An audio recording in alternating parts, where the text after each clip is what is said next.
नमस्कार दोस्तों, स्वागत है आप सभी का एक बार फिर से आपके अपने इस यूट्यूब चैनल पर। दोस्तों, इस वीडियो में कुछ महत्वपूर्ण सवालों पर हम चर्चा करेंगे। खासकर हम बात करेंगे यहाँ पे एनआईओएस डीएड वाले जो बच्चे हैं, वो मुख्य रूप से कुछ प्रश्न पूछ रहे हैं पिछले कुछ दिनों से।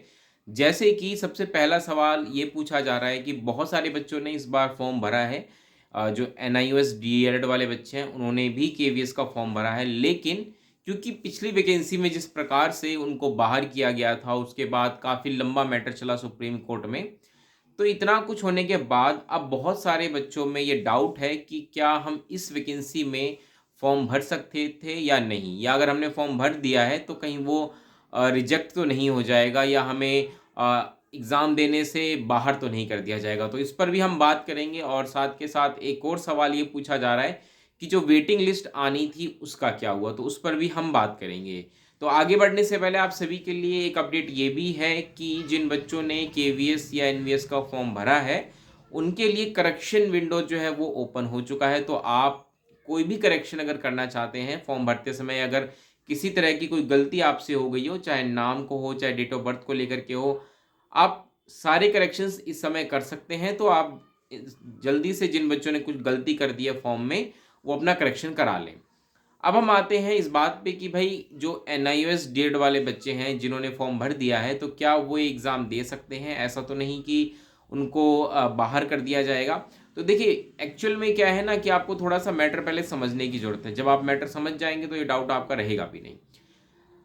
सबसे पहले तो हम ये बात करते हैं कि जो केवीएस की वैकेंसीज़ एडवर्टाइज़ हुई है, उसमें क्या बात की गई है क्वालिफ़िकेशन को लेकर के। तो वहाँ पे देखिए, वहाँ पे स्पेसिफिकली ये मेंशन तो नहीं किया गया है कि भई जो एनआईओएस डीएड वाले बच्चे हैं, वो एग्ज़ाम दे सकते हैं नहीं। वहाँ पे बस इतना लिख रखा है कि आपने सीनियर सेकेंडरी पास कर रखी हो, साथ के साथ आपके पास 2 ईयर का डिप्लोमा होना चाहिए एलिमेंट्री एजुकेशन में, जिसको डीएलएड भी कहते हैं, या फिर जो 4 साल की बीएलएड होती है, वो आपके पास होना चाहिए।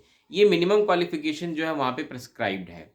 तो ऐसे में क्योंकि एनआईओएस डीएड को लेकर के कुछ भी क्लियर उसमें नहीं कहा गया, तो वहाँ पे प्रॉब्लम क्रिएट हो जा रही है बहुत सारे बच्चों को लेकर के, जिन्होंने एनआईओएस डीएड का कोर्स कर रखा है। वो डाउटफुल है कि भई, क्योंकि वहाँ पे तो मेंशन है नहीं, तो ऐसे में भई वो वैलिड होंगे या नहीं होंगे, इस पर हम बात करेंगे। तो देखिए, एक्चुअल में जो ये एनआईओएस डीएड वाला कोर्स है, अगर आप इस कोर्स के बारे में थोड़ा-सा जानते हैं, तो आपको पता होगा कि 18 महीने का कोर्स है, ठीक है? और ये भी कोर्स क्यों लाया गया था? ये इसलिए लाया गया था कि बहुत सारे जो टीचर्स हैं, जो अ, अनट्रेन्ड हैं, लेकिन वो किसी सरकारी स्कूल में कॉन्ट्रैक्ट बेसिस पे या प्राइवेट स्कूल में पढ़ा रहे हैं। ऐसा मतलब पहले होता था, क्योंकि अब तो देखिए, जब से आरटीई एक्ट आया तब से कंपल्सरी कर दिया है कि भई ट्रेन्ड टीचर ही होंगे, लेकिन एकदम से थोड़ी इम्प्लीमेंट हुआ, उसको इम्प्लीमेंट होने में टाइम लगा। तो बहुत सारे टीचर्स जो अनट्रेन्ड थे, वो भी जॉब कर रहे थे, खासकर प्राइवेट स्कूलों में पढ़ा रहे थे। तो ऐसे में उनको ट्रेंड करने के लिए एक मौका दिया गया कि भाई आप ये एनआईओएस डीएलएड का कोर्स जो है वो कर सकते हैं। देखिए, एनआईओएस जो है ये एक संस्था है जो कि गवर्नमेंट है, जो कि डिस्टेंस से कराती है इस कोर्स को। तो ऐसे में अगर कोई जॉब कर रहा है, तो जॉब के साथ-साथ वो ये कोर्स कर सकता है। अब यहाँ पे प्रॉब्लम क्या आई? प्रॉब्लम आई जो ड्यूरेशन थी उसमें। क्योंकि अगर आप देखिए, जो एनसीईटी की गाइडलाइंस है, उसमें बात क्लियर मेंशन कर रखा है कि किसी भी टीचर्स के लिए मिनिमम क्वालिफिकेशन जो होगी, उसमें 2 ईयर का कोई भी टीचिंग डिप्लोमा होना चाहिए। चाहे वो डीएलएड हो, चाहे वो बीएड हो, मिनिमम जो ड्यूरेशन होगा वो 2 ईयर होगा। लेकिन ये 18 मंथ का था। तो जब केवीएस की वैकेंसी एडवर्टाइज़ हुई थी, जब 2022 में हम बात करें, तो उस वक़्त बहुत सारे बच्चों ने इस एग्ज़ाम को दिया, उनका लिस्ट में नाम भी आ गया था। लेकिन सुप्रीम कोर्ट में केस चला गया और उसमें कहा गया कि भई डीएलएड जो है वो इनवैलिड है, और ऐसे में शुरुआत में सुप्रीम कोर्ट ने भी उसको इनवैलिड करार दिया। तो ऐसे में केवीएस ने उन बच्चों को जॉइनिंग देने से भी मना कर दी जिनका नाम आया था लिस्ट में। फिर हुआ क्या कि रिव्यू पिटीशन डाला गया डीएलएड वालों की तरफ से, और वहाँ पे जो फाइनल डिसीज़न आता है, उसमें सुप्रीम कोर्ट ने ये बात कही है कि जो एनआईओएस डीएलएड का कोर्स है वो वैलिड होगा, और ऐसे में जिन बच्चों ने ये कोर्स कर रखा है वो कोई भी एग्ज़ाम दे सकते हैं, चाहे वो प्रेज़ेंट में जो केवीएस में सिलेक्टेड थे उनको जॉइनिंग देने की बात हो, या फ्यूचर में कोई वैकेंसीज़ आएगी उनको लेकर के हो, कि भाई वो कंप्लीटली एलिजिबल हैं, ठीक है? लेकिन कोर्ट ने एक बात और कह दी थी कि इस बात का ध्यान रखना है कि यहाँ पे जिन लोगों ने ये डीएलएड का कोर्स कर रखा है, उसमें भी वही लोग एलिजिबल होंगे जो कि 10 अगस्त 2017 से पहले किसी सरकारी या प्राइवेट स्कूल में पढ़ा रहे थे, ठीक है, उन्हीं को बस वैलिड माना गया है, जो कि एम्प्लॉई थे, चाहे वो गवर्नमेंट में हो, चाहे वो प्राइवेट में हो, और वो एज़ अ टीचर पढ़ा रहे थे, ठीक है? उन्हीं का जो एनआईओएस डीएड कोर्स होगा वो वैलिड माना जाएगा और वही बच्चे फॉर्म भर सकते हैं। तो ऐसे में अब बहुत सारे बच्चे सोच रहे होंगे कि भाई ऐसे ट्रैक कैसे किया जाएगा? तो आपको पता हो, जब आपने ये फॉर्म भरा होगा एनआईओएस डीएड का, जिन्होंने कोर्स किया है, जब उन्होंने फॉर्म भरा होगा, तो उनसे ये माँगा गया था कि आप किस स्कूल में पढ़ा रहे हैं। तो स्कूल का एक कोई रजिस्ट्रेशन नंबर या कोड होता है, वो आपने फिल किया होगा। तो वहाँ से वो पता लगा लेंगे कि भाई आपने अगर उस स्कूल में पढ़ाया है तो आपकी वहाँ पे हिस्ट्री होगी, कुछ ना कुछ तो होगा। तो उससे वो ईज़िली पता चल जाएगा कि भाई आपने वहाँ पे कब से कब तक पढ़ाया है, और आपने एक सर्टिफ़िकेट भी दिया होगा कि भाई मैं इस स्कूल में इस डेट से इस डेट तक पढ़ा रहा हूँ।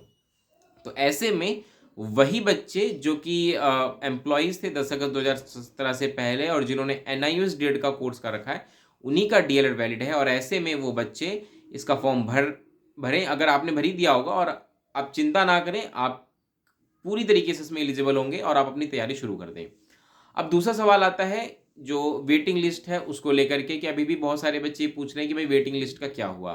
तो यहाँ पर मैंने आपको एक बात कह दी थी, जैसे ही एनआईओएस डीएड वालों की जॉइनिंग प्रोसेस शुरू हो गया था, और उसके बाद ही मैंने कह दिया था कि भाई देखिए अब वेटिंग लिस्ट नहीं आएगी, अब आपको सीधा फ्रेश वैकेंसी देखने को मिलेगी। तो वही हुआ, फ्रेश वैकेंसी आ गई, और फ्रेश वैकेंसी आने का मतलब ही यही है कि जो पिछला प्रोसेस था वैकेंसीज का वो कंप्लीट हो चुका है। वो जब कंप्लीट होता है उसके बाद ही उस पोस्ट से जुड़ी हुई नई वैकेंसीज आती है, बिकॉज़ वो प्रोसेस कंप्लीट होने के बाद ही पता चलता है कि एग्ज़ैक्ट कितनी वैकेंसीज हैं। अभी हाल ही में कुछ करिजेंडम निकाल करके कुछ पोस्ट पर वैकेंसीज बढ़ी भी हैं और घटी भी हैं, ठीक है? तो जो वेटिंग लिस्ट वाली बात है, उनको मैं ये कहूँगा कि वेटिंग लिस्ट अब नहीं आएगी। अब आप जो है इस वैकेंसीज़ को ले माने कि यही अब फाइनल है, और इसमें आप अपना फॉर्म भर चुका होगा आपने, तो आप अपना तैयारी शुरू कर दें, ठीक है? तो ये 2 महत्वपूर्ण बातें थी जो मुझे आपके साथ डिस्कस करनी थी, क्योंकि बहुत सारे बच्चे फॉर्म भरने के बाद भी परेशान हैं, तैयारी नहीं कर पा रहे हैं ठीक से। इसी डाउट में है कि भाई हमें कहीं बाद में बाहर ना कर दिया जाए। तो जो कंडीशन मैंने बताई, अगर आपने उसको ध्यान से सुनना है और समझा है, तो इसको ध्यान में रखते हुए ये आप मान के चलिए कि भाई आपको बाहर नहीं करेगी केवीएस। आप अच्छे से अपना तैयारी करें और सिलेक्शन ले लें, ठीक है? तो इस वीडियो में इतना ही रखते हैं। उम्मीद है वीडियो आपको पसंद आई होगी। मिलेंगे अगली वीडियो में दोस्तों, तब तक के लिए नमस्कार, धन्यवाद।